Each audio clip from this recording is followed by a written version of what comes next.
I don't like to talk about my past. When people meet me as I am now, with my stuff together, renting a flat, and with a job, they're always surprised to find out that I'm only 17. I worry that if they knew about what I'd been through, they'd pity me, and that's not what I'm about. Funny though, that just when you think you have everything sorted, it can so quickly come crashing down. Work had said they're really sorry, but with everything going on, they had to slash my hours. Without anything coming in, how could I keep the flat and survive? I saw my neighbour Darren. He could tell something was wrong.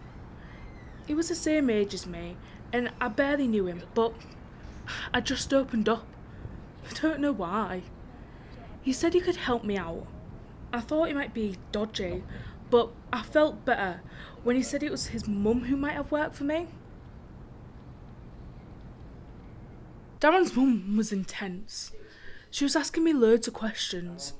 If I ever saw my family, and who I knew around here. I told her it was just me.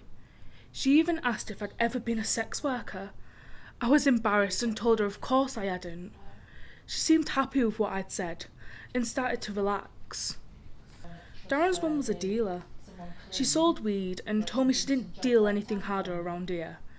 She said she needed someone clean to go out of town and do a few jobs for her. She made it sound like I'd be delivering pizza or something. But this was drugs and who knows what else. I said I wasn't interested. She said she was disappointed but respected my decision.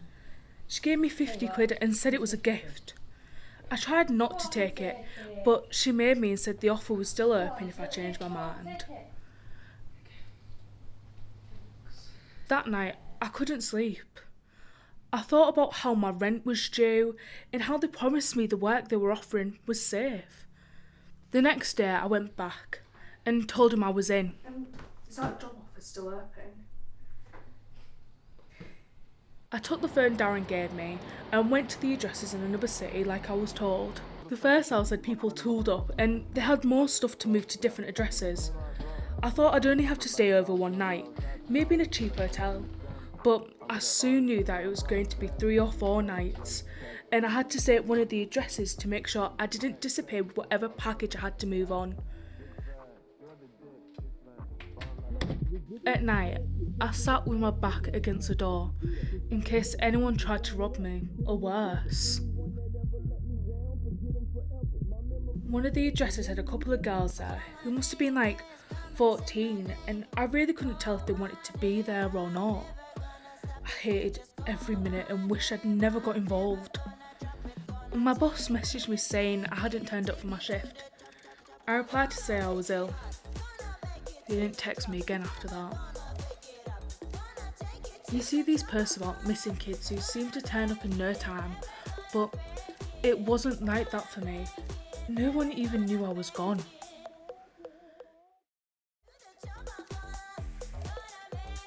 Darren called.